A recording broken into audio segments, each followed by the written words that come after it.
ini keturunan dari Dewa Mitra misalkannya, kau bisa jadi dari Dewa Zeus. Sementara kita bangsa Indonesia karena kita tinggal di satu daerah.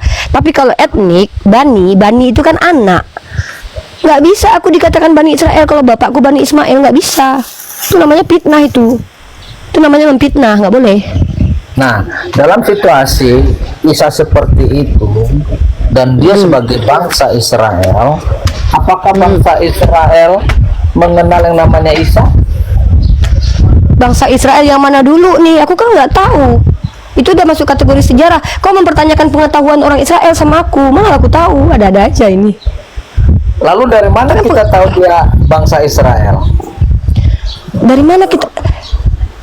Dalam Al-Quran, Nabi Isa itu dijelaskan Nabi untuk Bani Israel. Isa ini tidak diketahui dari informasi orang, tapi dari informasi Tuhan. Sementara dalam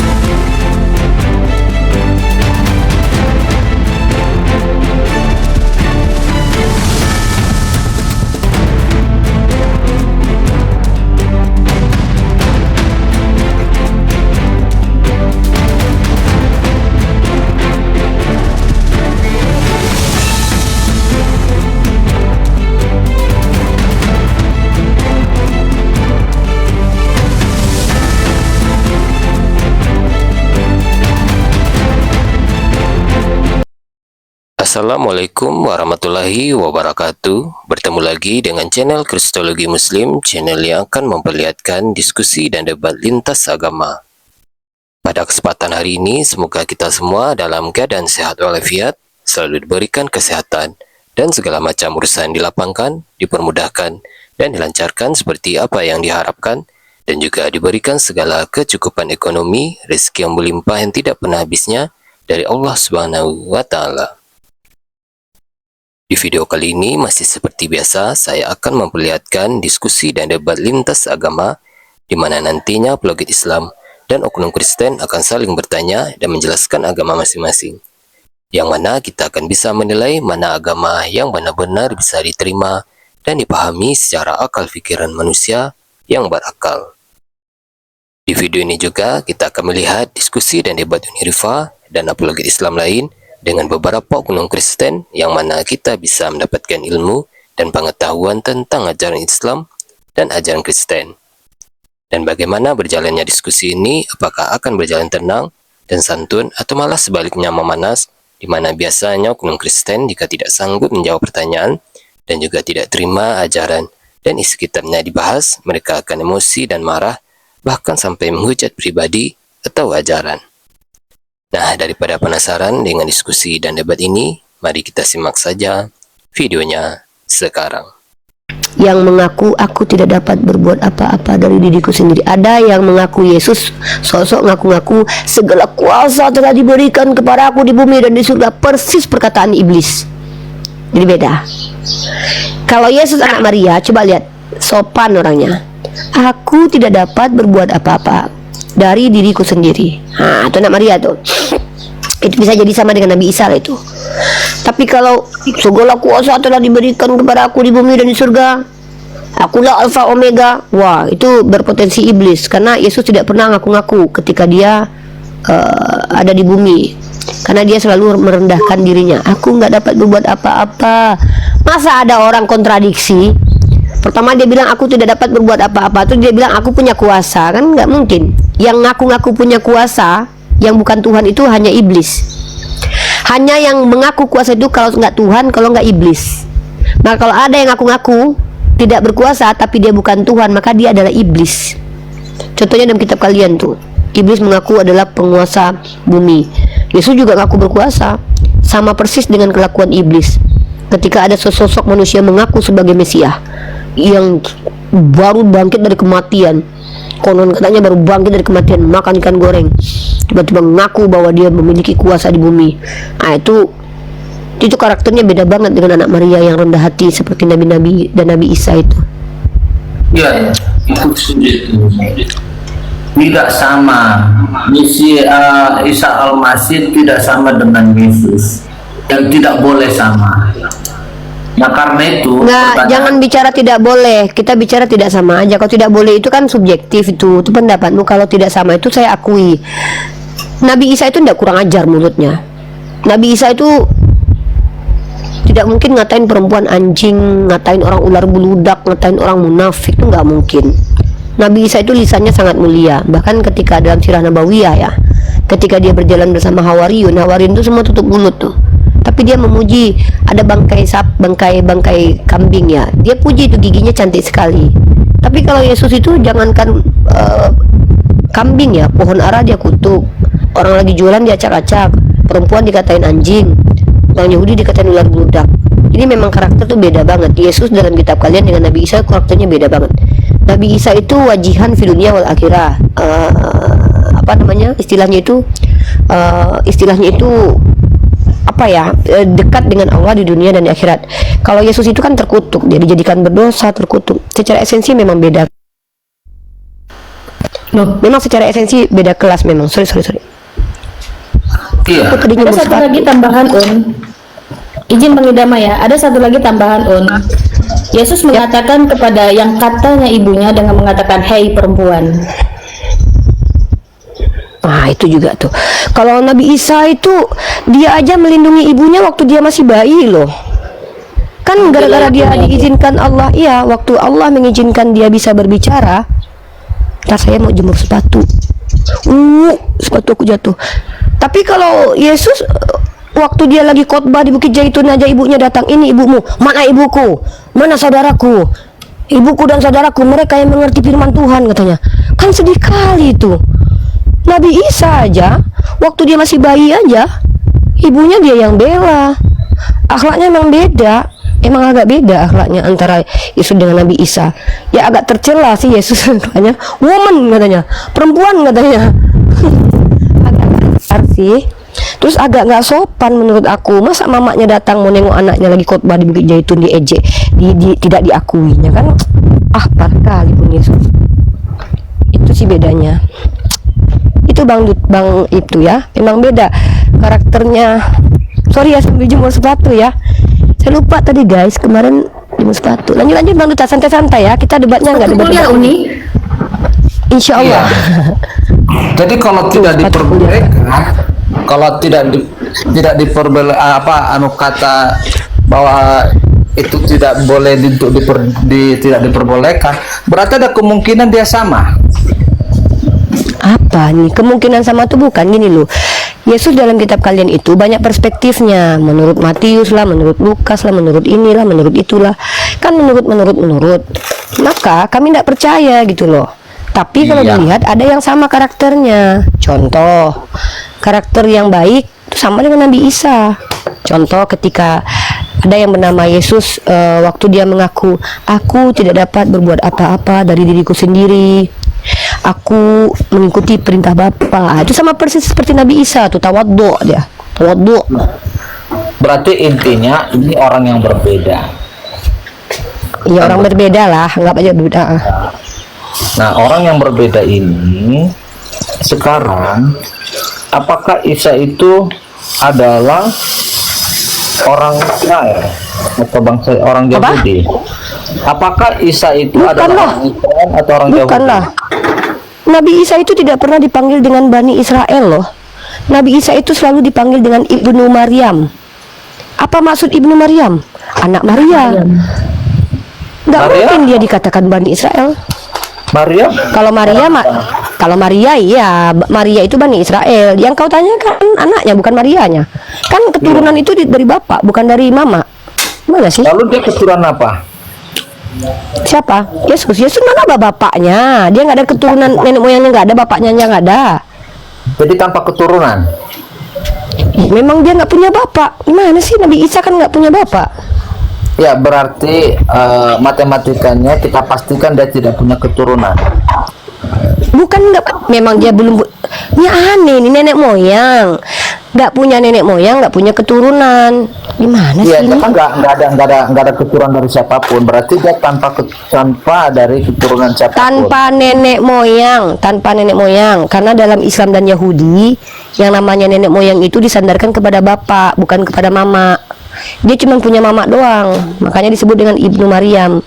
Dia nggak punya Lalu dia bapak, nggak ada. tinggal sebagai bangsa apa dia?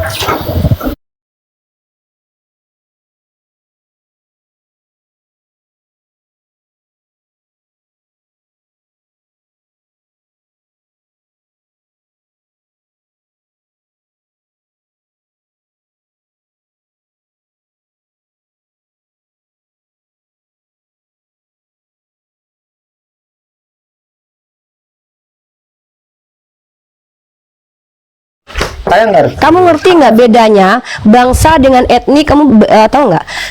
Bangsa Indonesia, apakah kita semua satu keturunan? Enggak. Keturunan saya bisa jadi dari apa? Bisa jadi saya ini keturunan dari Dewa Mitra misalkannya. Kau bisa jadi dari Dewa Zeus. Sementara kita bangsa Indonesia karena kita tinggal di satu daerah. Tapi kalau etnik, Bani itu kan anak. Nggak bisa aku dikatakan Bani Israel kalau bapakku Bani Ismail, nggak bisa. Itu namanya fitnah itu. Itu namanya memfitnah, nggak boleh. Nah, dalam situasi Isa seperti itu dan dia sebagai bangsa Israel, apakah bangsa Israel mengenal yang namanya Isa? Bangsa Israel yang mana dulu nih? Aku kan nggak tahu. Itu udah masuk kategori sejarah. Kau mempertanyakan pengetahuan orang Israel sama aku, mana aku tahu? Ada-ada aja ini. Lalu dari mana kita tahu dia bangsa Israel? Dari mana kita? Dalam Al-Quran, Nabi Isa itu dijelaskan Nabi untuk Bani Israel. Isa ini tidak diketahui dari informasi orang, tapi dari informasi Tuhan. Sementara dalam kitab kau, Yesus, bro, kalau kau mau belajar betul-betul, pertanyaanmu tolong dengarkan jawabanku. Kan pertanyaanmu tadi tuh eksplisit tuh. Tolong dengar jawabanku dulu, telaah dulu, jangan langsung menyambar gitu loh. Pahami dulu. Bangsa dan bani itu beda. Dari mana kami tahu kalau Isa ini Bani Israel? Dari Al-Quran. Karena Nabi Isa ini bukan tokoh historis. Tidak ada satupun pengetahuan tentang Isa didapatkan dari sejarah, bukan dari perkataan orang si A, si B, si C. Karena Nabi Muhammad itu bukan orang yang nanya-nanya ke orang-orang, enggak. Tapi dalam kitab kau, pengetahuan tentang Yesus ini dapat dari orang-orang, menurut pandangan orang, menurut omongan orang. Orangnya yang juga nggak jelas tak siapa, makanya nggak bisa dipercaya kitabmu. Sementara Al-Quran kami didapat dari pengetahuan, informasi dari Tuhan, karena dia seorang nabi. Itu loh, ini bedanya kita. Yang menjadi persoalannya begini yang mau saya tanyakan. Persoalan siapa dulu nih? Persoalanmu aja. Si Isa ini, si Isa nggak jelas nih. Iya. Pertama dia Kurang ajar. Ini emang anak anjing ini kayak gini nih. Lama-lama aku baik-baik sama kau, tapi kau kurang ajar. Kalau kau bilang Nabi Isa nggak jelas, Tuhan kau jelas nggak? Justru itu tadi Tuhan katanya. kau jelas? Yesus itu Gak kan boleh lah kurang ajar. Aku nih kurang baik apa merendahkan diri melayani kau ngobrol dari tadi loh. Kau pikir aktivitasku nggak banyak? Aku nih banyak hal yang penting harus kulakukan demi untuk supaya kau cerdas. Aku tetap layani kau ngomong. Kau bilang pula nabiku nggak jelas. Kan kurang ajar itu kayak gitu tuh. Kalau yang nggak jelas itu kitabmu. Emang tahu kau siapa penulis kitabmu? Nabi Isa tuh jelas. Nabi Isa saking jelasnya yang menyampaikan dia adalah Allah. Saking jelasnya. Kitab kau yang nggak jelas, Yesus kau yang nggak jelas. Mana satu Yesus kau jahat kali ya. Mulut kalian Kristen ini loh, memancing emosi gua aja. Dari tadi aku baik-baik ngomong sama kalian Kristen ini. Memang kalian tuh nggak ada adab. Dikasih ilmu malah kurang ajar. Kau bilang pula nabiku nggak jelas.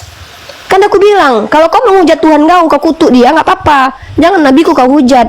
Aku membela nabiku aja sampai aku mati pun aku nggak masalah loh.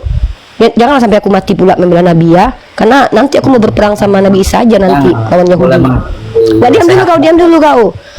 Bukan, beginilah kami umat Islam, tidak sudi kami kalau nabi kami dihujat. Kau bilang nabiku nggak jelas. Omongan nggak jelas itu kan seolah-olah kau mengatakan Al-Quran nggak jelas. Bisa nggak kau buktikan kalau Al-Quran kami nggak jelas? Al-Quran kami secara epistemologis salah satu-satunya kitab suci yang ilmiah itu Al-Quran secara epistemologis. Kitab kau nggak jelas, penulisnya nggak tahu siapa. Menurut anggapan orang, siapa orangnya pun nggak tahu. Kau menjawab. Jangan kok kayak gitu. Mentang-mentang agamanya nggak bisa dipertanggungjawabkan, agama orang pula ini tuduhnya. Jangan. Lanjut. Yang Aku nggak ini jelas baik. itu, Kalau kau nggak ngomong Uni. sembarangan. Niku, nih dengar ini. Yang nggak jelas itu kan saya nggak jelas. Makanya. Ya ngomonglah. Kalau aku nggak jelas, bilang gitu. Jangan kau bilang Iya, nabiku nggak. nggak jelas. Ya kami nggak jelas, saya nggak jelas tentang Nabi Isa ini. Pertama, Kan aku jelaskan Nabi Isa dari tadi. Kan aku yang menjelaskan Nabi Isa. Dia bukan anak-anak Bani Israel. Karena dia itu anak seorang wanita. Kalau mamanya iya Bani Israel. Tapi dia bukan Bani Israel. Karena dia itu bukan anak Israel. Bukan anak Nah. keturunan Israel. Karena dia nggak punya bapak. Betul. Paham nggak? Betul. Iya, saya paham itu. Karena itu kalau dibilang dia untuk Bani Israel, Israel yang sudah Agak dibagi lain kok ketemu nih. mana umat dia. Apalah pertanyaan kau ini? Kau tahu nggak yang disebut dengan Bani Israel? Bani Israel itu artinya anak-anak cucu-cucu si Israel. Dan mereka itu berkelompok-kelompok. Nabi Isa lahir di tengah-tengah mereka. Makanya Nabi Isa itu datang untuk menyelamatkan mereka. Bahkan Tuhan kau pun bilang gitu kan. Aku datang untuk menyelamatkan domba-domba tersesat dari kalangan Bani Israel. Itu pun nggak pandai. Betul. Atas Kristen. Sekarang Nabi Isa kita ini kan ke Bani Israel. Kalau Yesus ketahuan itu ya, dia punya murid tuh, ada 12 orang.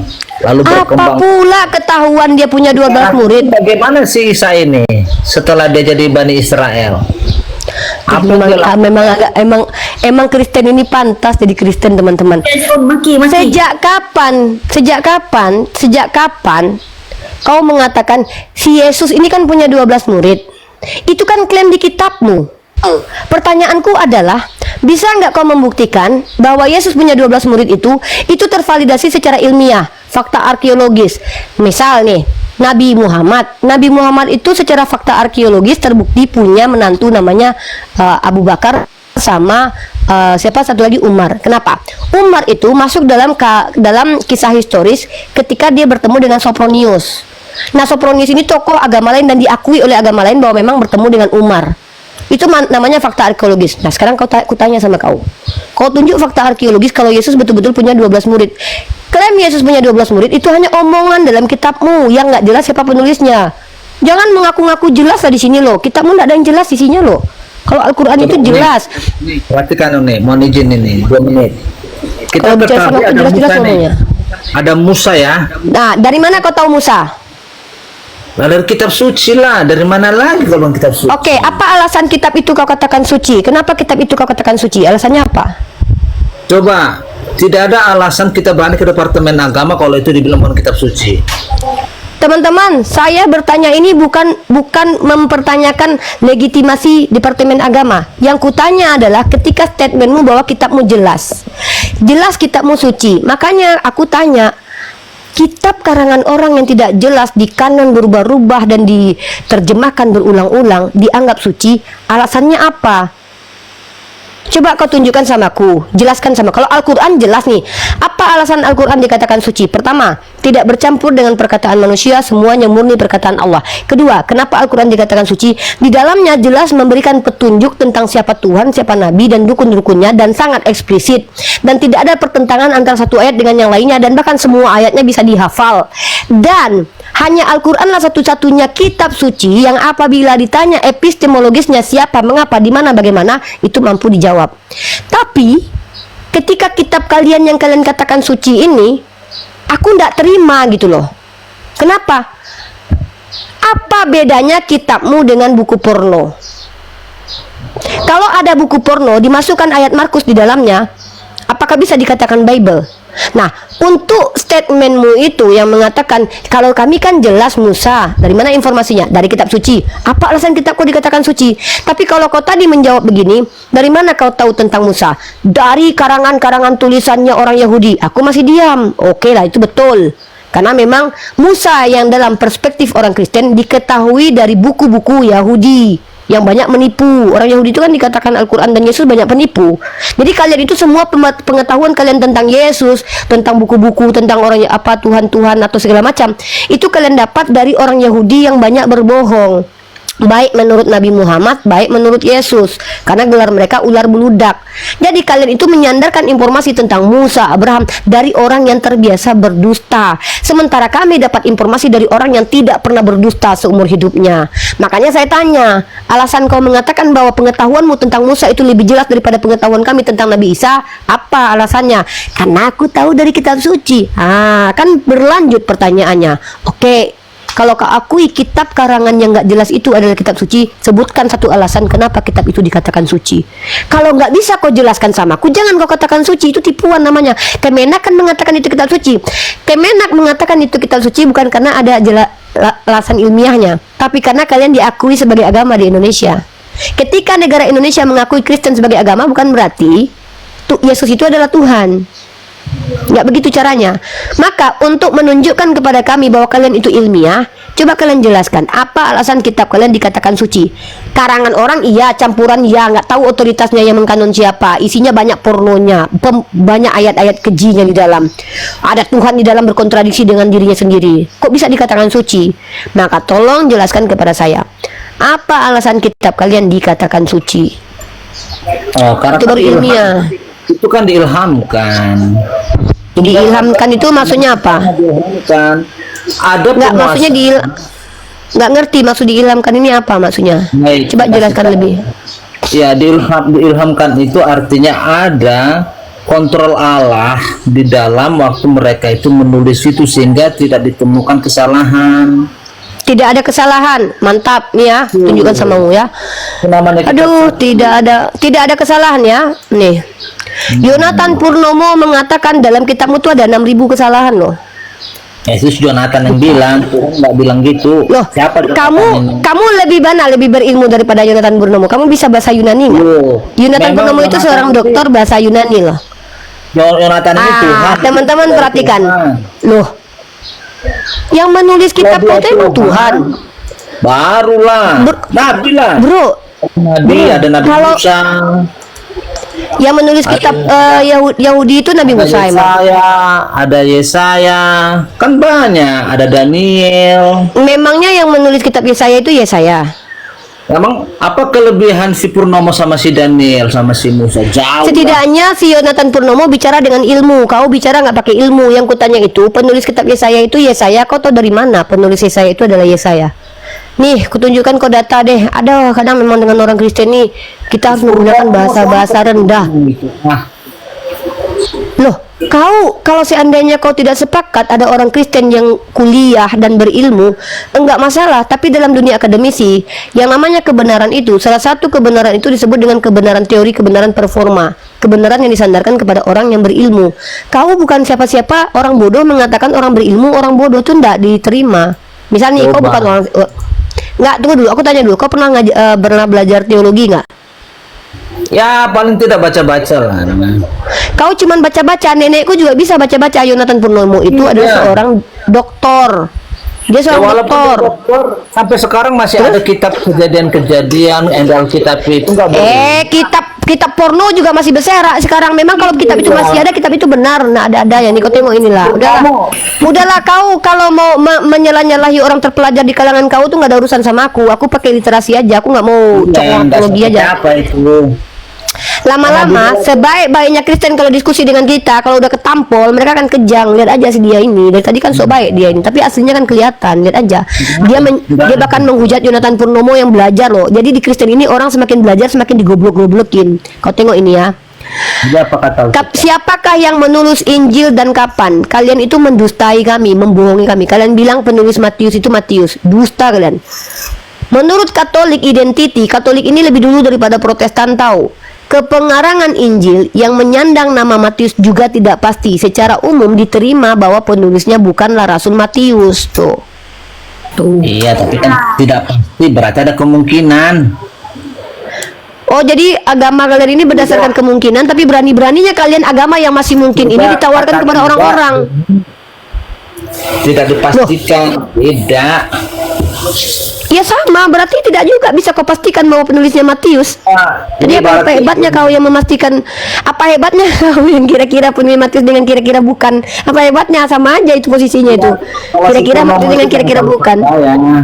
kan sudah Ya, ada sejak dengan Yonatan Purnomo aja kalau ada kami percaya. Ya, gini dengar ya, dengar. Si Yonatan Purnomo tervalidasi kredibilitasnya sebagai seorang akademisi. Kau bilang jangan dipercaya, terus kami percaya sama kau yang nggak terpelajari nih, Mak. percaya sama Alkitab. Apa yang ku percaya dari kitab kau? Penulisnya aja nggak jelas. Lah, Kitab kau aja penulisnya nggak jelas. Nih contoh nih. Ini contohnya di dalam kitab kau tuh ada dongeng nih. Tengok, kitab kau tuh ada dongengnya di dalam. Masa aku percaya sama kitab yang ada dongengnya nih? Ini aku tunjukkan. Apa itu? Ini ilham Tuhan nih. Tuhan kalian mengilhamkan dongeng nih. 1 Korintus pasal 10 nomor 4 menurut ND dikatakan apa di sini ya? Bahwa menurut suatu dongeng orang Yahudi, batu pemancar air minum itu mengikuti kaum Israel pada perjalanannya dalam gurun pasir. Paulus menggunakan dongeng itu sebagai mengandung perlambangan. Ini ajaran dongeng ini. Paulus mengambil dongeng untuk mengajarkannya tentang Yesus. Ini yang mau dikatakan ajaran Alkitab yang harus dipercaya ini. Dongeng kayak gini. Ya nggak mungkin lah. Udah diceritakan jujur itu. Kan itulah Oh, berarti kau akui kalau Bible itu ada dongengnya? dia mengutip dongeng untuk disampaikan ke orang. Gimana sih kan Berarti gitu, oke. Berarti kau akui Paulus mengutip dongeng ya? Oke, lihat teman-teman ya, lihat. Kan itu ayatnya. Tadi kan kamu Iya. bahas barusan. Iya Kita betul. bantah. Iya, nggak usah dibantah karena itu betul. Paulus mengutip dongeng. Dan tahu kalian ini apa, teman-teman? Tahu kalian apa? Ini nih pertentangan Paulus dengan murid-murid Yesus nih. Kata si mana itu? Timotius, tetapi jauhilah takhayul dan dongeng. Iya, betul itu. Paulus mengutip dongeng, si Timotius menjauhi dongeng. Jadi di Kristen ini katanya yang mau dipercayai, teman-teman. Sesama itu, muridnya Pak. aja saling. Ya karena itu Paulus tadi memberikan contoh dongeng-dongeng itu. Apa pula kitab kau itu isinya dongeng?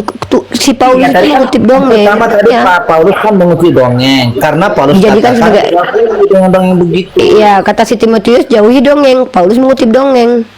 Tidak mah, dongeng itu tahu nggak? Itu sumber dongeng itu dari apa sebenarnya? Itu bisa ya dongeng lah Bang. Pernah nggak nenek kita? Ya, makanya dongeng itu adalah sebuah kisah tentang orang-orang yang mentuhankan suatu sosok yang membantu mereka ketika kehausan di padang gurun. Itu ada datanya dan dongeng itu diambil dari Berarti- situ. Berarti Gofur, si Paulus mengakui kalau kitab perjanjian lama itu ada isi dongengnya. Ngeri kali Kristen. Aduh, ngeri. Ngeri. Karena kita bisa temukan dan oleh di Alexander Gravito sebentar ini Dama. Nabi Isa sama Yesus tadi. Sebentar dulu. Kita bisa temui di namanya Alexamenos Gravito. Alexamenos Gravito itu adalah sebuah prasasti yang ada di dinding kerajaan Romawi tahun 200 Masehi abad kedua. Allah yang dihadirkan oleh Sebentar dulu. Ini nanti saya ceritakan kaitannya dengan 1 Korintus 10 nomor 4. Ini ada kaitannya 1 Korintus 10 nomor 4. Nanti bisa cek bisa cek validasinya, bisa cek ke Google teman-teman ya. Saya ngobrol sama teman-teman di bawah aja. Ya, di situ di prasasti Alexamenos Gravito itu ada sebuah gambar yang menggambarkan seseorang yang sedang menyembah suatu sosok berkepala keledai dan digantung di kayu salib. Nah, itu dongengnya adalah mereka mendewakan keledai karena saat perjalanan orang Israel saat berjalan di gurun pasir mereka mati kehausan, kelaparan, lalu mereka menemukan kawanan keledai dan keledai-keledai ini menuntun mereka ke sumber air sehingga mereka bisa selamat hidup sama sumber air, menemukan sumber air. Nah, Paulus itu menggambarkan Yesus sebagai batu karang rohani pemancar air, sama dongengnya. Di mana Bang? Batu pemancar air di mana ayatnya Bang? Paulus bilang gitu Bang. Lu itu 1 Korintus 10 nomor 4 itu apa? Nah, kita lihat Yesus pemancar batu karang. Lo itu juga 1 Korintus 10 nomor 4 yang dibacakan Uni itu batu karang pemancar air loh. Gimana sih kau ini? Kata dulu, jangan kata gimana-gimana, kita lihat aja. Ya, lihat. 1 Petrus mana bang? 1 Korintus. 1 Korintus, di mana ada Yesus pemancar batu karang. Ya, 1 Korintus 10 nomor 4. Udah dibukakan sama Uni Rifa tadi. Nah, coba kita lihat. Dan mereka semua minum minuman rohani yang sama, sebab mereka minum dari batu karang rohani. Terus yang mengikuti mereka dan batu karang itu ialah Kristus. Meminum dari batu karang kan?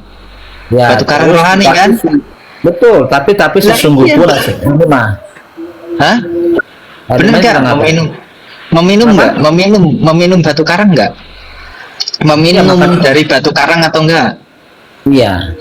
Iya, makanya itu dongeng yang sama. Yang ditentangnya apa, Gofur? Si Idama ini yang ditentang dia tuh apa lagi sih? Kita cuman kasih data doang loh. Kalau kamu mau polemiknya dengan penulis kitabmu. Kami ini berdua, saya dengan Gofur itu memberikan data bahwa di kitabmu itu Paulus tuh mengutip dongeng, clear. Dan dongengnya itu. Jadi kalau kamu ingin belajar lagi jangan sama kami. Tugas kami di sini selesai memberikan fakta gitu. Si Gofur itu salah dikatakan Salahnya dia berdongeng, padahal si Paulus itu mengutip dongeng. Mengutip dongeng itu berdongeng itu.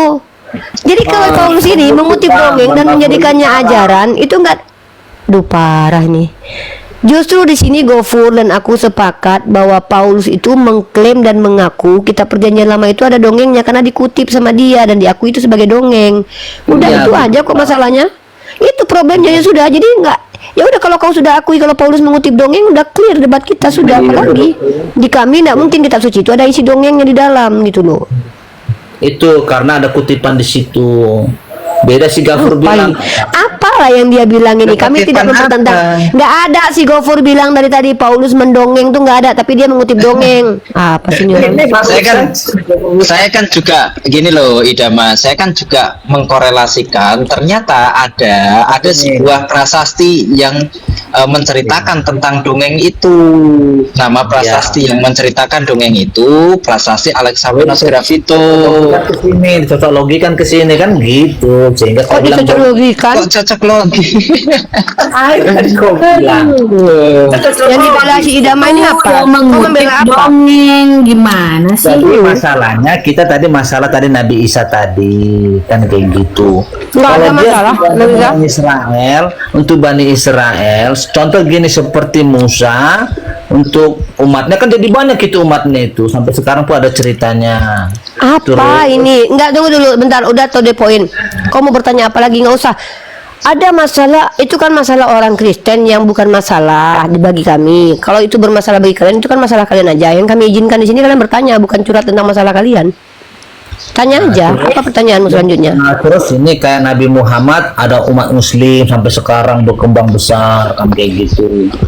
Terus Buddha juga berkembang besar. Ini kata Yesus ini sampai sekarang pun nama Yesus kemana-mana. Kemarin baru dirayakan hari Natalnya. Sekarang si Isa ini siapa pengikutnya? Yang mana aja nih orang-orang sisanya? Nabi Isa ini dengan Yesus sama nasibnya, nggak ada yang ngikutin. Sejak kapan Yesus ada pengikutnya? Kalian itu cuma mengaku pengikut Yesus, padahal tidak ada satupun ajaran Yesus yang kalian ikutin. Tolonglah, kalau Islam itu jujur menceritakan keadaan, Kristen ini banyak tipuannya. Di Islam, Nabi Isa itu ditolak, maka tidak ada ajarannya sama sekali sampai sekarang. Tapi yang lucu ketika Yesus ditolak, kok bisa muncul ajarannya katanya nih? Kristen itu bukan ajaran Yesus, ajaran Paulus di Antioquia. Aku jawab jawabannya. Berarti aku udah ketemu jawabannya. Kenapa Isa tidak mempunyai kelanjutan setelah dia nggak ada? Ternyata ditolak, jadi anu kitabnya juga nggak ada, umatnya juga nggak ada. Oh, berbeda. Enggak sama orang Yahudi gimana sih? Terus ngapain dia datang jauh-jauh sampai lahir dari ibu yang nggak punya, belum pernah bersuami. Ya, ini bentar. Ya, saya jelaskan. Apa? Ya nggak usah ketawa, Yesus muda nggak ada gunanya juga kok di dunia kok. Jangan kau ketawakan Nabi Isa. Dengan kau menertawakan Nabi Isa, kok sama menelanjangi Yesus kesekian kalinya. Karena kalau ditanya balik, ada nggak guna tuh? Jangan bukan dulu. Kau kan menertawakan nih. Apa gunanya si Isa kan gitu? Kalau pertanyaan itu dibalik, apa guna Tuhan kau? Tuhan kau juga nggak ada gunanya hidupnya di dunia. Wallah tak ada gunanya, sama sekali. Nabi Isa Allah Subhanahu wa taala menunjukkan bagaimana Allah itu Tuhan yang maha adil dan memberikan kesempatan kepada orang kafir untuk bertaubat. Allah itu pasti tahu kalau Fir'aun itu tidak akan pernah bertobat dan tidak akan pernah masuk ke dalam surga. Tapi Allah tetap utus Nabi Musa untuknya. Begitu juga dengan Bani Israel. Allah tentu sudah tahu bahwa Bani Israel ini adalah umat tegar tengkuk, orang yang sangat-sangat bebal, tapi tetap diutus oleh Allah. Itu sebagai bentuk bahwa mereka kafir bukan karena Allah tidak memperhatikan mereka, tapi karena mereka memang tidak mau menerima perhatian Allah dengan diutusnya Nabi seperti Nabi Isa yang sangat baik dan mereka tolak. Itu bukti bagaimana Tuhan yang umat Islam ini masih memberikan kesempatan, tidak perlu bunuh diri. Beda dengan Tuhan kalian, katanya memberi kesempatan orang bertobat, tapi ya pilih-pilih gitu loh. Ya betul, itu beda banget konsepnya.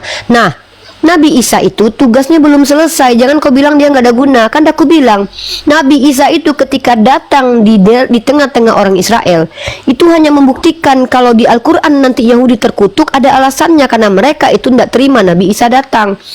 Nabi Isa diangkat oleh Allah karena tugasnya belum selesai. Ada tupoksi yang paling penting yang akan dilakukan Nabi Isa. Tuhan kau nggak ada gunanya. Bahkan mengusir setan aja pakai nama kau, bahkan dikatakan pembuat kejahatan sama Yesus. Nabi Isa nanti akan membunuh Dajjal. Nabi Muhammad tidak membunuh Dajjal. Nabi Ibrahim tidak membunuh Dajjal. Nabi Isa ini yang akan membunuh Dajjal. Berarti Nabi Isa ini setidaknya apa gunanya? Tuhan kalian dah mati ditombak. Waktu dia ke surga, konon Paulus katanya mengaku bertemu dengan dia. Murid-muridnya nggak ada yang selamat. Nggak ada yang diangkatnya. Percaya Kan itu. dalam kitab kau satu pun nggak ada yang kupercaya di kitab kau itu. Kan aku menyampaikan itu isi kitab kau. Kau pula tanya aku percaya atau enggak? Najis lah aku percaya, nggak mungkin. Tapi bayangkan, kebandingkan. Aduh, Kristen ini memang cara kita ini udah diskusi udah panjang kali lebar, tiba-tiba kau tanya sama aku. Yang kukutipkan kitab kau tanya sama aku percaya. Harusnya kau tanya, kau percaya nggak sama kitab kau? Percaya. Harusnya kau yang bertanya. Oke, kalau kau bertanya, kalau kau percaya, berarti kau percaya kalau Paulus mengutip dongeng. Iya kan, Ya udah. ayatnya ditulis. Ya bagus lah kalau begitu. Kalau kami tuh tidak suka berdebat sesuatu yang sudah diakui. Teman-teman perhatikan, orang ini mengakui bahwa si Timotius dengan Paulus itu bertentangan. Si Timotius suruh hindarkan dongeng, si Paulus mengutip dongeng dan diajarkan ke orang Kristen. Maka Kristen ini ajarannya ajaran dongeng, dikutip oleh Paulus. Clear. Lanjut. Dalam kitab kau dikatakan bahwa Tuhan kau itu hadir. Bentuk cintanya Tuhan, dia mengaruniakan anaknya yang tunggal. Kutanya sama kau, coba kau jawab jujur, apa gunanya Tuhanmu datang ke dunia? Baik, Manfaatnya buat peradaban. Ya baik, pertanyaan yang bagus. Kutunggu-tunggu itu pertanyaan itu. Sekarang baru keluar. Untuk apa? Pertama, ketika Adam dan Hawa jatuh ke dalam dosa. Aku tanya buat peradaban, bukan dalam doktrin Kristen yang hayalan itu. Kalau kau mengaku kau selamat, itu kan cuma hayalanmu itu, cita-citamu itu. Kalau kau mengatakan Yesus itu datang menyelamatkan, itu kan cita-cita kau. Belum mati kau, nggak bisa kau buktikan. Pertama, kampung halaman Yesus nggak selamat. Yang kutanya itu bagi peradaban. Kalau Nabi Muhammad bagi peradaban ada manfaatnya. Nabi Isa bagi peradaban ada manfaatnya. Nabi Isa nanti itu membunuh Dajjal dan orang-orang tegar tengkuk dari kalangan Yahudi itu nanti lama tenang dunia ini. Tuhan kau yang hadir 33 tahun itu, jangankan untuk peradaban lah, untuk orang tuanya ada nggak gunanya? Ada nggak manfaat Yesus untuk keluarganya? Baik. Satu, buat si Lazarus yang mati dibangkitkan. Apa gunanya Lazarus dibangkitkan? Apa gunanya Lazarus dibangkitkan? Ya karena saudaranya meminta si Maria. Ya gunanya apa? Apa guna si Lazarus itu buat peradaban? Tuhan kau kerjaannya nggak ada gunanya. Aku tengok lebih baik Isaac Newton yang dihidupkan, ada gunanya. Lazarus gunanya nggak ada. Kecuali si Lazarus itu ketika hidup, setelah Lazarus hidupkan Tuhan, lalu dia memerintah sebuah daerah, kemudian daerah itu menjadi subur, barulah salut aku dengan Tuhan kau. Ada gunanya kerjaanmu ya Yesus ya? Apa gunanya si Lazarus hidup? Gara-gara dia berteman dengan si Maria Magdalena aja dihidupannya Lazarus. Gunanya apa? Ada manfaat rupanya si Lazarus hidup. Jangankan Lazarus hidup nggak ada manfaat, Tuhan kau hidup aja nggak ada manfaat. Nggak ada gunanya Tuhan kau hidup. Apa? Apa gunanya? Yo, berarti manfaat Tuhan kau cuma buat Lazarus. Berarti ikutanya buat peradaban. Makanya dengarkan pertanyaanku baik-baik. Kalau Nabi Muhammad buat peradaban ada gunanya, walaupun beliau sudah wafat. Apa yang beliau ajarkan itu mengeluarkan Eropa dari zaman kegelapan. Tuhan kau buat Lazarus saja gunanya. Berarti Tuhan kau cuma berguna buat Lazarus. Capek-capek turun ke dunia 33 tahun cuma berguna buat Lazarus. Lazarus pun nggak ada gunanya buat peradaban. Parah kali Tuhan Kristen ini. Zaman kegelapan tadi kan sudah dikatakan itu daerah Sumatera PP kan zaman kegelapan itu penyembah berhala dulu kan tadi unik. Jangankan Sumatera Utara itu pemakan orang dulu, nggak tahu kau di Iya. tanah Batak dulu orang makan orang apa guna apa urusannya? Peradaban sekarang jadi beradab beda. kan? Peradaban di Sumatera Utara itu nggak ada kaitannya dengan agama karena orang belum beragama. Peradaban di Eropa kolek gara-gara agama Kristen. Kok aku nggak tahu nih orang ini nih. Justru Iya, karena jadi- Kristen menjadi otoritas. Tunggu dulu, sejak kapan? Tunggu, kita lagi nggak ngomongin ras ya. Tapi kau tengok, mari kita hitung-hitung moralitas, ya.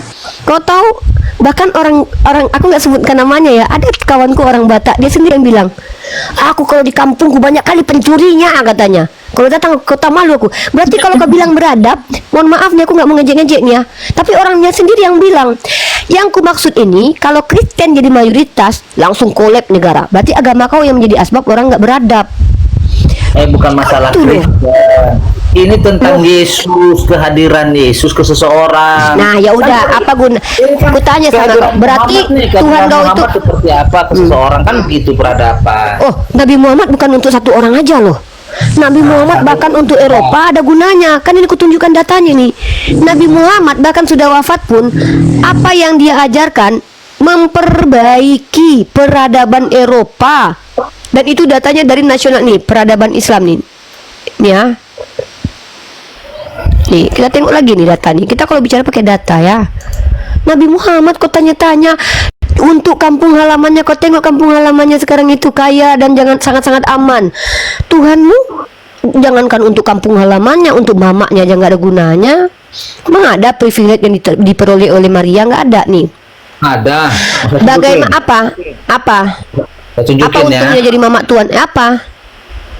Saya tunjukin nih, dengerin. Ya apa gunanya Yesus Saya bagi kasih Maria? tahu. Ya dengarin. Apa? Saya kasih tahu. Satu Apa? kali Maria ada pesta perkawinan di Kana. Waktu itu tukang pesta itu kehabisan anggur itu. Oh, gunanya Tuhan. Jadi gunanya Tuhan untuk mamaknya buat bir teman-teman. Bos, karena dia adalah Minuman nggak tuh? Tukang bikin minuman Tuhan ya. Iya kalau itu ku akui itu. Iya. Memang Tuhan kau yang bikin mabuk orang-orang adalah. Kan enak gua ngaku Iya, nih. aku akui, ya. Ya, aku akui lah. Kalau untuk mabok-mabokan, enggak. Kalau untuk mabok-mabokan, Yesus memang nomor satu lah bikin bir ya. Udahlah, menang kau. Kalau ini ya aku akui Iya, lah. yain aja.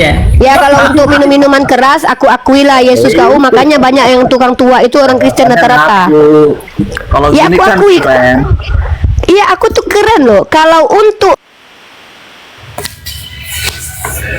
Jangan di mute, nggak kedengaran Nuni. aku akui ya. Ini dengarkan baik-baik. Kalau kau butuh kali pengakuanku, ku akui. Aku mengakui saat ini kalau untuk mabok dan bikin miras Yesus nomor satu memang. Ngakui itu. Dan itu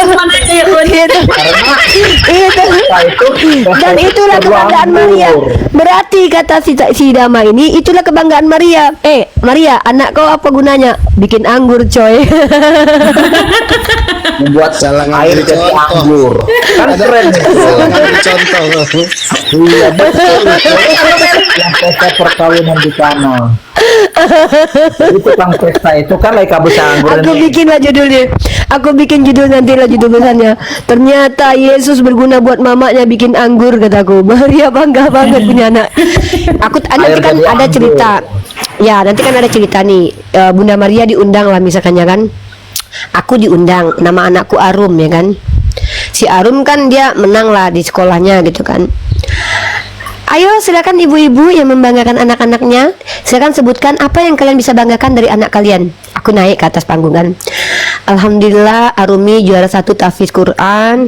Arumi juara alhamdulillah berhasil kemarin itu mengajak teman-temannya untuk berjualan benda-benda kecil supaya memperkuat ekonomi, mengajarkan anak-anak lain untuk tidak manja-manjaan. Keren banget. Wah, keterangan. Datanglah Bunda Maria kan. Bunda Maria, apa kebanggaanmu terhadap Yesus? Dijawab sama Bunda Maria. Walaupun dia pernah hilang 3 hari 3 malam bikin aku susah dan nggak ngasih tahu kemarin, Ya, 3 malam aku nyari dia, dan pas ketemu sama aku dia bilang, kenapa kau cari aku? Aku kan berada di rumah bapakku, tapi ada yang membanggakan aku, kata Bunda Maria. Orang penasaran, apalah kebanggaan yang buat Yesus nih. Jadi waktu itu ada orang hajatan, kata Bunda Maria kan. Nah, terus. Iya, diam dulu ya. Ceritakannya penuh itu ya, fokus ya. Waktu itu kata Bunda Maria. Air jadi Kalau anggur. kan Bunda Maria. ngeri kali. Iya, keren. Mana bisa bikin air Aku jadi lagi anggur. cerita, Idam. Lagi menggibah ini, diam dulu Idam. Menggibah ini. Assalamualaikum Jadi ditanya, warahmatullahi Salam Kang Chan. Ditanya kan, Kang Chan ada cerita nih Kang Chan. Tanya dengar dulu ceritanya. Ini hal yang membanggakan Bunda Maria nih. Apalagi yang membanggakan Yesus, Bunda Maria. Jadi pada waktu itu teman saya lagi ada nikahan. Pada waktu itu orang ada air putih. Ya, orang pengen mabuk, pengen minum anggur gitu kan. Apa yang membuat kau bangga Bunda Maria? Anakku lah disulapnya lah air itu jadi anggur. Keren kan anak? Oh, jadi yang bikin mabuk di hajatan itu kah? Anakmu rupanya Bunda Maria. Membanggakan anak aku kan, teman-teman. Tidak berwarna. Pemasok Anggur. Pemasok miras. Kalau air putih doang tidak berwarna Anggur itu Tidak seru zaman pestanya Israel nanti. zaman dulu, anggur itu nilainya Mahal. sebagai tanda ini, Mahal. tanda apa, kehormatan. Ya mahal. Wah, Maria Matre ternyata karena mahal makanya dia bangga. Jadi, tapi itu gratisan loh, nggak ada pesta itu kan gitu dibayar. takut jadi malu kalau pada tamu-tamunya. Ini juga nggak ada jalan keluar. Idaman. Jadi ada Kang Chan Tapi nih. itu waktu Misalkan dia Kang bikin Chan sama anggur Gofur itu dong. nggak ada Nggak usah, tulis, biar nggak aja. ada tertulis dibayar loh. Emang- Dari mana kau tahu itu dibayar? Ada Kang Chan, manfaatnya. capek aku udah tadi. Ya, ada manfaatnya menciptakan anggur tadi ya. Jadi sekarang dunia modern, sebentar, dunia modern Perkawinan mengenal di kana, ayat dunia 1, modern pada hari mengenal rehabilitasi yang dulu alkohol. Jadi karena Pada hari diciptakan ketiga. anggur itu muncullah rehabilitasi alkohol. Sekarang banyak korbannya di Eropa, Amerika itu, bro. Ya bang, Ya. saya baca banyak. Oke. Enggak fair. Yohanes Kalau pasal nggak 2, ada anggur, hidupnya tidak ayat berwarna pertama. gitu loh. Masa air putih doang ya kan? Perkawinan di Kana. Pada hari ketiga ada perkawinan di Kana yang ada di Galilea, dan ibu Yesus ada di situ. Yesus dan murid-muridnya diundang juga ke perkawinan itu. Ketika mereka kekurangan anggur, ibu Yesus berkata kepadanya, mereka kehabisan anggur. Kata Yesus ayat 4, mau apakah engkau daripadaku ibu, saatku belum tiba. Ayat 5, tetapi ibu Yesus berkata Iya, kepada ibunya minta bir. Ibunya minta bir, Kepada- anaknya ngasih udah kita akui itu kan. pelayan-pelayan. Kata Yesus kata ibu Yesus kepada pelayan-pelayan itu, apa nanti yang dikatakannya kepadamu, buatlah itu. Di situ ada 6 tempayan yang disediakan untuk pembasuhan menurut adat orang Yahudi masing-masing, isinya 2-3 buyung. Yesus berkata kepada pelayan-pelayan itu, isilah tempayan-tempayan itu penuh dengan air, dan mereka pun mengisinya sampai penuh. Lalu Yesus berkata kepada mereka, sekarang cedoklah dan bawalah kepada pemimpin pesta. Lalu mereka pun membawanya. Setelah pemimpin pesta itu mengecap air yang telah menjadi anggur. Temanya manfaat Dari peradaban, mana datangnya? agama, manfaat peradaban, manfaat Yaitu, peradaban, sekarang, bukan cerita iya. dulu. Muhammad pernah bikin apa, Bang? Manfaatnya Tadi sudah memang untuk dibutakan sama ini. Uni Riva loh. Pemasok anggur dia, manfaatnya pemasok anggur, maksudnya itu dia. Kalau Nabi yang lain pernah bikin apa? Kalau Muhammad kita bikin apa? Apa Oke, ketika Nabi Muhammad, Yesus oke, aku jawab. Bentar Kang Chan. Oke, Nabi Muhammad itu bukan kurir, bukan tukang sol sepatu, bukan tukang pemasok anggur, bukan budak. Dia seorang rasul. Dengar dulu. Oh iyalah, dia dia punya orang-orang yang bahkan membuatkan baju zirah untuk dia, bukan dia yang kerja untuk ngerjain itu. Nabi Muhammad itu seorang pemimpin dan rasul. Tugas dia mengajar, bukan bikin anggur. Maaf ya, beda kelas. Lanjut Kang Chan. terus ketika bikin anggur yang ingin diajukan Yesus ini sebagai apa? Jadi apa dia? Masuk Baik anggur. Bang Chan. Baik Bang Chan. Berarti Muhammad nggak bikin apa-apa ya? Oh, baru tahu saya. Terus Umum ketika Yesus sama bikin kita. anggur, Enggak jadi Hah? Yesus ingin ketika Yesus bikin anggur, itu Anda ingin ngasih poin kepada Yesus ini jadi sebagai apa? Iya, tadi kan pertanyaannya apakah Yesus dan Muhammad itu pernah bukan gitu. kepada kepada ibunya. Bukan itu pertanyaannya. Pertanyaannya apa gunanya Yesus dan Nabi Muhammad buat peradaban? Aku sudah menjawab. Nabi Muhammad bagi peradaban. Nggak, yang kutanya itu apa gunanya Yesus buat ibumu? Jangankan buat peradaban, buat mamanya aja nggak ada guna. Tapi kau katakan, ada gunanya kan kau bantah. Diam dulu. Inilah aku malasnya dengan orang Kristen. Kan aku yang jelasin ke Kang Chan, soalnya kau nipu pas jelasinnya.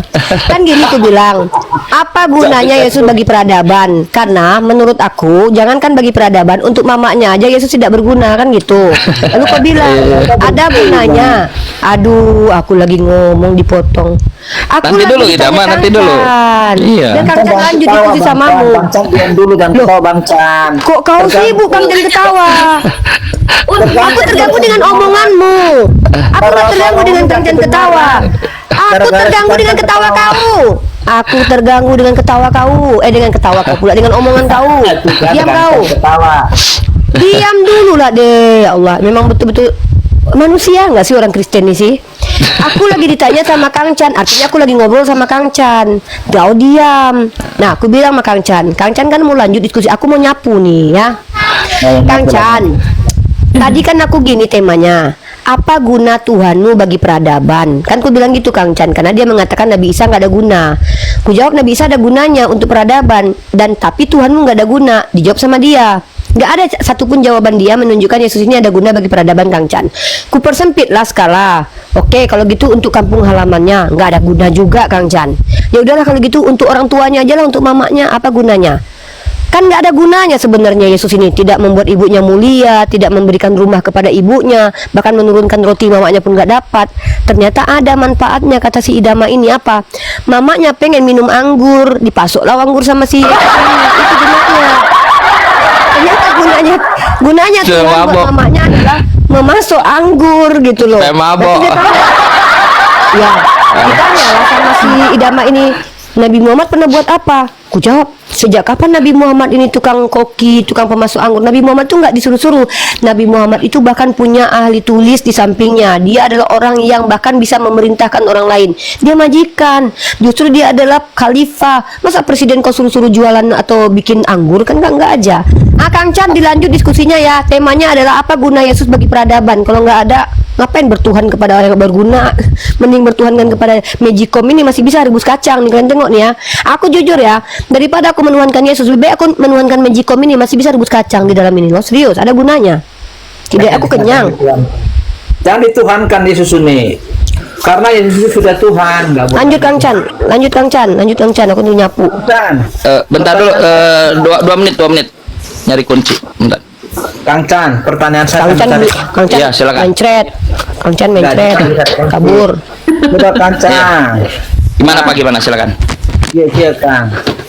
Coba Kang coba dijelaskan aya naon Nabi Muhammad mujizat Kang.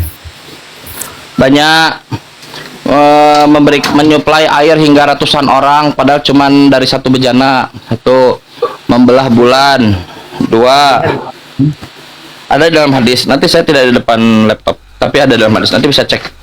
Terus yang paling penting adalah ya, mukjizat Nabi Muhammad itu yang paling besar, dia bisa memberikan mukjizat yang terasa pada seluruh orang yang paling banyak yang pernah ada di dunia ini.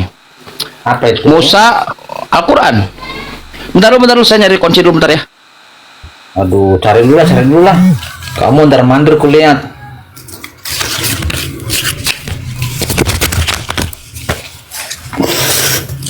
Nih, makan dulu nih. Udah makan, aku lagi beres-beres. Inilah kami mama aja sambil diskusi sama kalian sambil beres-beres loh. Aku kadang sambil dulu waktu aku pertama kali debat dengan Kristen, sambil gosok baju aku. Karena kami serius aku bilang, menjawab kalian itu sambil gosok baju. Iya, sambil nyapu aku nih sambil beres-beres kamar aku nih Enak kan Ya gini, sama Kristen. luar biasa. Bentar dulu Pak Idama, saya jawab dulu bentar. Dengar. Iya. Dengar. Saya ingin supaya Anda terundang oleh Nabi Muhammad dan teman-teman semua Kristen juga sama. Nah, kalaulah seandainya mukjizat itu dipakai jadi patokan, kenapa pengikut Nabi Musa itu mereka mengikuti Musa? Karena mereka merasakan mukjizatnya. Mereka melihat sendiri kalau laut itu terbelah. Kenapa pengikut Nabi Isa mereka mengikuti Nabi Isa? Karena mereka melihat sendiri Nabi Isa membangkitkan orang mati, menyembuhkan penyakit lepra. Mukjizat-mukjizat itu berfungsi untuk orang-orang itu melihat dan merasakan kalau yang di depannya itu adalah utusan Tuhan. Yohanes pasal 11 nomor 41 contohnya. Supaya mereka mengenal bahwa engkaulah yang telah mengutus aku utusan. Tapi kita juga sama.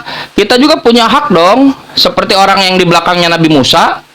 Kita juga punya hak dong untuk meminta merasakan hal yang sama seperti orang-orang di belakangnya Nabi Isa. Boleh dong, saya juga dong. Yang dirasakan oleh orang-orang di belakang Nabi Musa adalah tidak mungkin bahwa Nabi Musa bisa membelah laut. Tidak mungkin Nabi Isa bisa menghidupkan orang mati. Tidak mungkin itu semua terjadi. Begitupun kita sekarang. Nah, mukjizat terbesar Nabi Muhammad adalah dikaruniakan Al-Quran. Al-Quran mengatakan bahwa ada api di dalam laut. Kita sudah sering diskusi itu. Ada apa lagi ya? Lautan yang tidak bercampur satu dengan yang lainnya. Ada gunung pelangi. Al-Quran bercerita tentang matahari, bulan yang ada pada garis edarnya. Terus bulan itu memantulkan cahaya, matahari dia menjadi sumber cahaya, menjadi sumber cahaya. Terus terkait embriologi, terkait kulit, semua dari mulai astronomi, geologi, bumi, terkait dengan embriologi, semuanya disampaikan oleh Quran. 1500 tahun, 400 tahun ya. 1500 tahun para ahli-ahli saintis itu menguji Quran yang katanya dari seorang yang bernama Muhammad. Ternyata ujiannya itu malah mengkonfirmasi Al-Quran itu sesuai dengan saintis. Nah, padahal Nabi Muhammad itu hanya Mekah, Madinah. Tidak pernah ada tercatat Nabi Muhammad membeli peralatan selam, diving gitu, corona gitu. Nggak ada.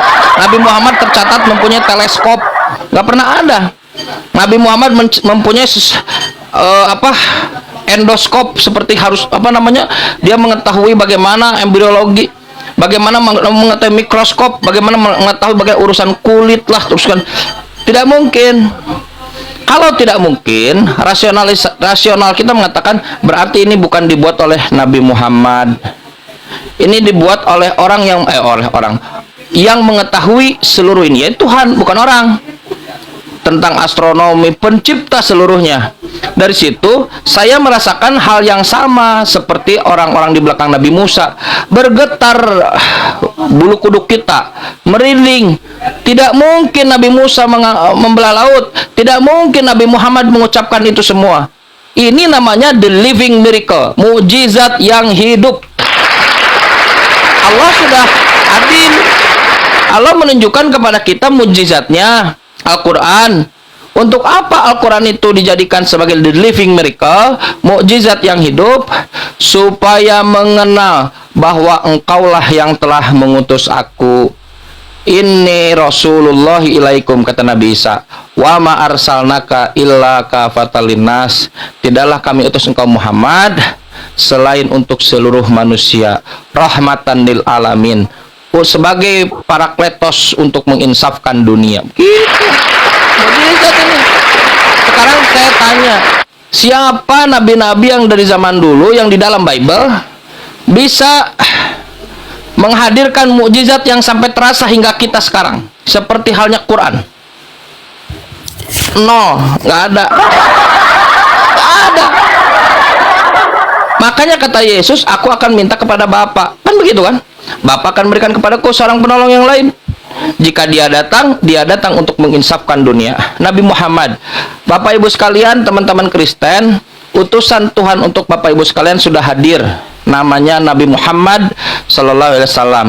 Beliaulah yang selalu difitnah oleh orang-orang Kristen yang sudah berputus asa dari dakwah Islam, memberikan stigma buruk terhadap Nabi Muhammad.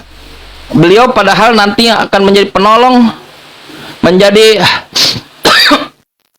penolong kita orang-orang mukmin kalau ada masalah. teman-teman, kalian bermasalah dengan Tuhan. Gitu Pak Idama. Coba kita lihat Yesus.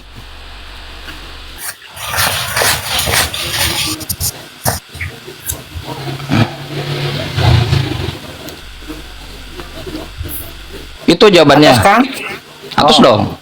Ya, Kang, punten. Namun teh abdi teu untuk ketemu jawaban Kang itu jelas abdi pataroskan naon mujizatna ari Al-Quran. Al-Qur'an untuk mujizat mah eta mah sebuah apa yang dia sampaikan dari malaikat Jibril kan gitu. Itu Iya, kan mujizat betul. ya. Nah, betul, itu mujizatnya. Mujizat seperti apa yang diinginkan Pak Idama? Iya, kayak Yesus air jadi anggur, orang mati Bisa nggak? bangkit. Bisa nggak Yesus membelah laut? Kernaon kan itu pertanyaan. Bisa nggak Yesus menghadirkan sebuah buku ketetapan dari Tuhan yang bisa kita rasakan hingga hari ini? Seperti halnya Nabi Muhammad. Kang, tahu nggak buku yang ditulis oleh para ilmuwan tentang Einstein? Sampai sekarang dunia mempergunakan itu. Apa Nggak ada. Tidak ada. Tidak ada. Loh, tidak ada. Teori relativitas. Coba sekarang. Oke, apa buku apa coba? Penemuan listrik Newton. Kata siapa? Newton siapa? Newton itu menemukan apa? Konsep. Kita ambil satu kasus ya. Newton tahu nggak menemukan konsep apa yang paling fenomenal yang ditemukan oleh Newton? Penemuan lampu. Ih, mana-mana. Pak Idama ini hanya asal bicara. Saya kasih tahu ya. Newton itu dia duduk-duduk di bawah pohon, ting, lihat apel jatuh, tung, lihat apel jatuh. Muncul teori gravitasi. Puluhan tahun, ratusan tahun orang mengatakan ada teori gravitasi. Dibantah oleh Einstein. Nggak ada teori gravitasi itu. Itu ada yang ada ruang dan waktu melengkung. Sudah tidak berguna lagi. Sekarang Quran datang tidak seperti itu, datang menantang. Jika kamu ragu terhadap yang diturunkan kepada Nabi Muhammad, berikan kepada kita satu saja surat yang seperti Quran.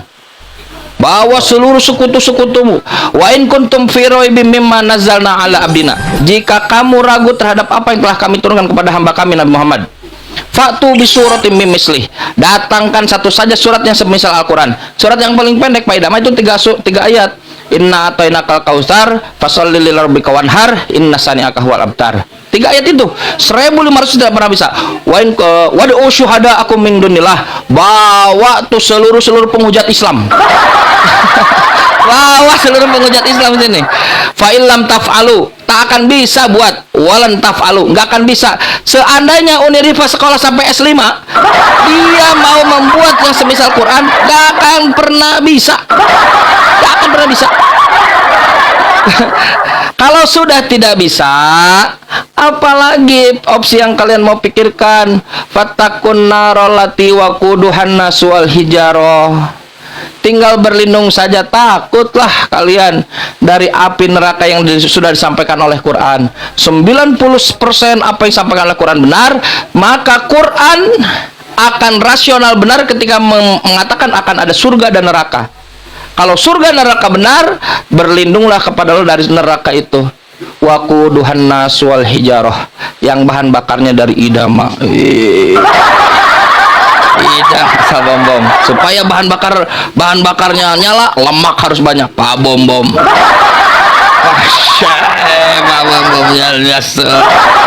Nyalam. Wah, datang Pak Idama kan mau masuk. Oh, Mas Kangcan, tolong. Nggak bisa.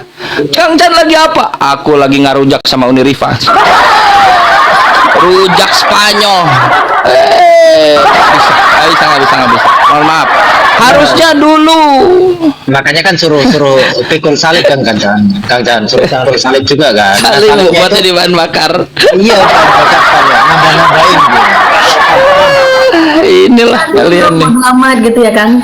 Iya, ini sudah saya katakan apa? Sebetulnya Pak Idama, Ya. Even Anda meyakini Yesus Tuhan atau tidak, Yesus bukan Tuhan, selama kalian tidak beragama Islam, mengakui Allah itu satu, Nabi Muhammad adalah utusan Allah, tempat kalian itu di neraka. Seriusan. Dan ini bukan kamu menghakimi, kamu mengklaim, bukan itu poinnya. Poinnya opsi itu sangat terbuka. Kalau sudah begitu,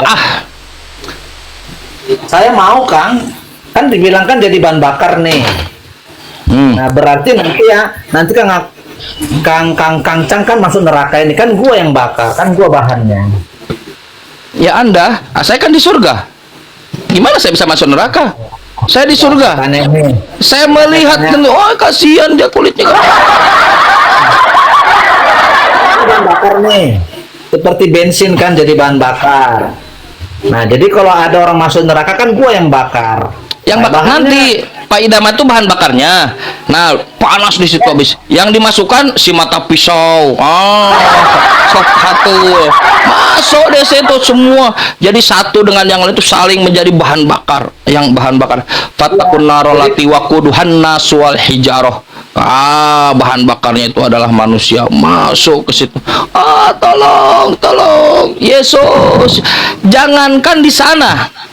Kemarin saya lihat video ya. Ibu-ibu naik motor.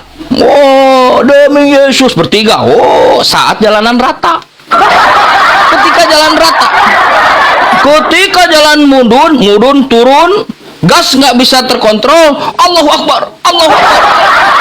Woi, salib, kau di mana salib? La haula wala quwata. Allahu Akbar.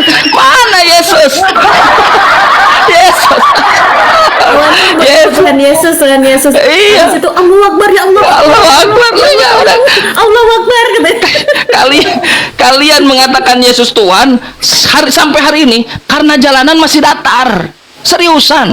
Kalau jalanan sudah mudun, gas sudah tidak terkontrol, panggil Tuhan saya tuh, nggak akan nyaut seperti Firaun. Anna rabbukumul a'la. Aku Tuhan yang maha tinggi. Musa. Akhirnya kan before after kan, kalau ada klip kan before. Anna rabbukumul a'la. Aku Tuhan yang maha tinggi. After. Aku beriman pada Tuhannya Musa. Nggak bisa. Kenapa nggak bisa? Karena sakaratul maut, pintu gaib sudah terbuka. Nggak terbuka semua. Kalau sudah terbuka, apalah arti iman? Aku beriman kepada Tuhannya Uniripa dari Spanyol. Maksudnya Uniripanya yang dari Spanyol. Aku beriman kepada, nggak bisa. Pintu gaib sudah terbuka. Pak Idama, secara saintifik, metodologis, retoris, saintis, apalagi ya, pokoknya Uniripal bisa ngomong gitu dia. Aku sudah mengatakannya kepadamu. Kalau Allah adalah Tuhan, siang malam seperti Nabi Nuh 950 tahun. Lailan wa naharo, siang malam buka komal Greg. Pengikutnya 80 orang.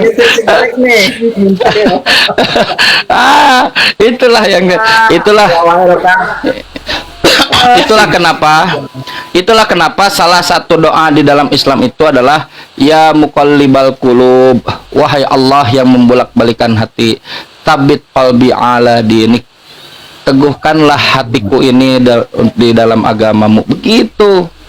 Inna dina indallahil Islam. Aku berhutang padamu ya Allah. Apa itu din? Kemarin banyak yang nanya, apa beda din dengan milah? Apa itu din? Allahumma inni a'udzubika minal hammi wal hazan, wa a'udzubika minal ajzi wal kasal, wa a'udzubika minal jubni wal bukhal, wa a'udzubika min ghalabatid dain. Aku berlindung kepada Allah dari lilitan hutang. Din itu kita punya hutang. Kita sudah diciptakan oleh Allah. Pak Idama hidungnya tidak di belakang pantat kan? Bayangkan hidung Pak Idama di belakang pantat. Apa sih normal? Simbiosis. Itu bukan hidung, itu ambeien, bukan hidung. Simbiosis mutualisme. Ini keluarin yang ini ngirup. Ada kan? Allah sudah menciptakan kita dengan sangat luar biasa. Laqad khalaqnal insana fi ahsani taqwim. Sesungguhnya Allah telah menciptakan kita dengan sebaik-baik ciptaan. Betul kan? Pak Idama tidak punya paruh gini kan kayak burung.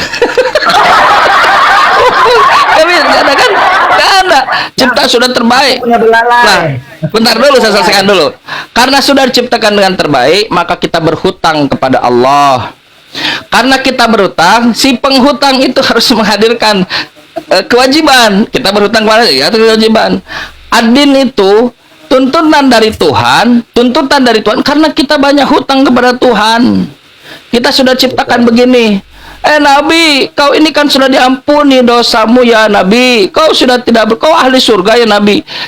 Kenapa kau sholat sampai kaki-kakimu bengkak ya Nabi? Kata Nabi, tidak pantaskah aku menjadi hamba yang bersyukur? Lihat, hamba yang bersyukur, kata Nabi.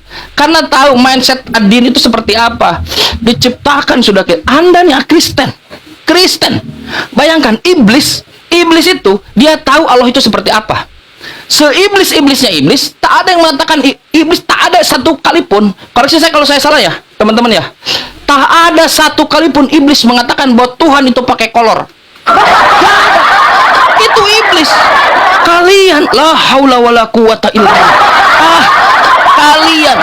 Kalian iblis bukan anak orang. Berani-beraninya mengatakan Tuhan pakai kolor. Iblis, la haula. Kata iblis, aku nih iblis. Kalian tidak menghargai aku.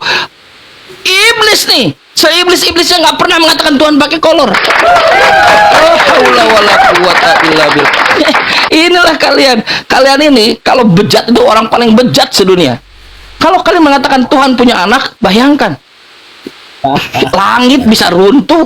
Bagaimana tidak runtuh? Kata iblis apa? Aku nih iblis aku nih. Seiblis-iblisnya aku nggak pernah aku mengatakan Tuhan pakai kolor. Tuhan disiksa. Kalian pakai popok Kang Jan, pakai popok. Pakai popok, iya betul. 2027 nanti pokoknya dipamerin itu 2027. Nah, kalau mau lihat katakan di Jamaah.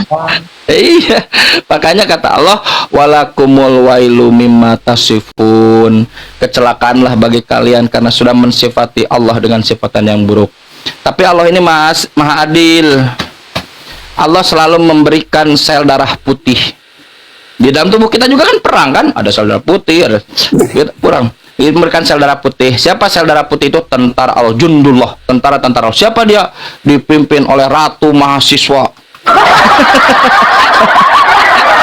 Niri Pak, pakai senjata kan? Mujahidah. Dia yang senantiasa memakan habis kemusyrikan. La ilaha illallah Muhammadur Rasulullah. Ini kita ini umat Islam. Apologet Islam yang berdakwah itu seperti sel darah putih, healing, menyembuhkan, begitu, selalu menyembuhkan. Nah, ini yang terjadi kita ini kayak mungkin simulasi ada yang jahat, ada yang baik. Jadi kita selalu mengingatkan jangan menyembah anak orang, menyembahlah Allah, la nusyrika bihi syai'a. Bahkan Allah memberikan arahan kepada kita Pak Idama.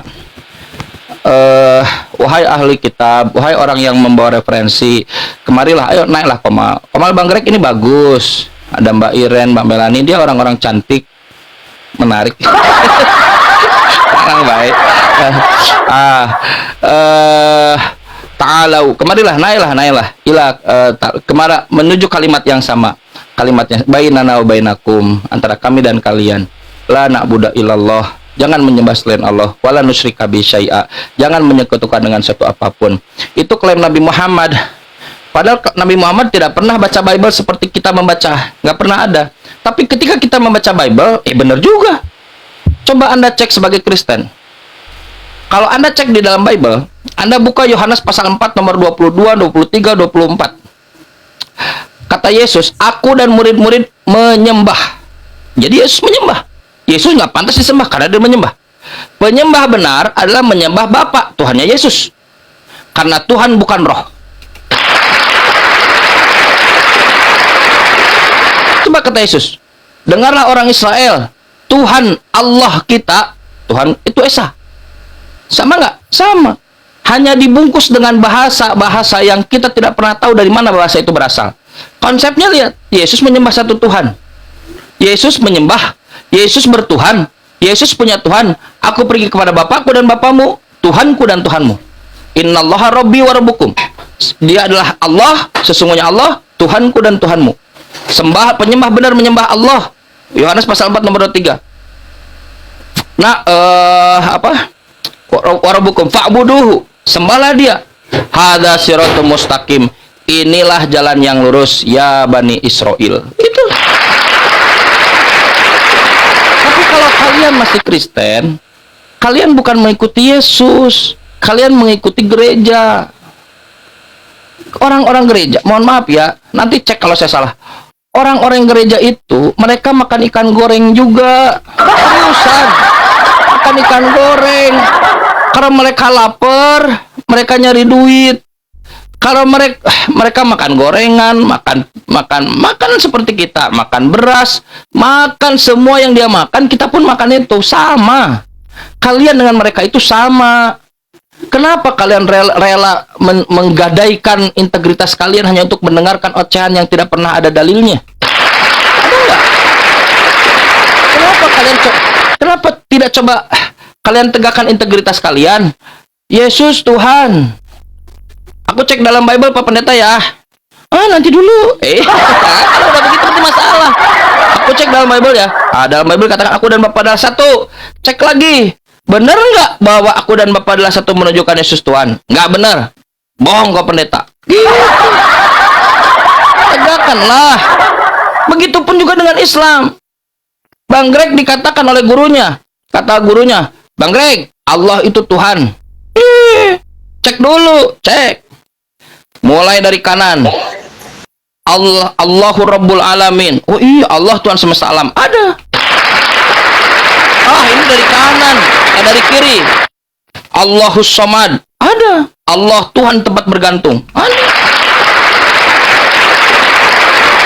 Langsung dari tengah buka. Innallaha Rabbi wa Rabbukum. Ada. Semua. Baca Bible. Yesus Tuhan. Cari mana ini? Bentar ya. Langsung ada ini kan notifikasi. A few years later. Beberapa tahun kemudian.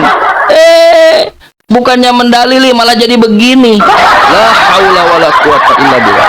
Inilah yang terjadi pada teman-teman Kristen. Saran saya teman-teman Kristen, kalian berhak untuk mengecek jika didoktrin dan didogma oleh gereja.